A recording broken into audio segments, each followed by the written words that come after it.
வணக்கம் மக்கள் எல்லாரும் எப்படிங்க நம்ம வீட்டுக்கு ஸ்பெஷல் பாருங்கள் வாழையில சுட்ட சுட்ட மட்டன் பிரியாணி இருக்குது. அப்போ இங்கே பாருங்கள் தட்டில் சிக்கன் லெக் பீஸோட சிக்கன் 65 இருக்குது. 3 பிளேட்டில் ஆஃப் ஆகிட்டு இருக்கு.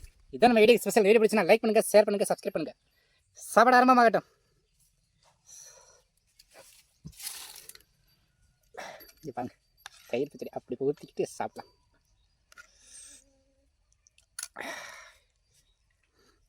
அப்படியே ஒரு புடி தான் பிடிச்சிட்டு ஒரு அமுக்கு.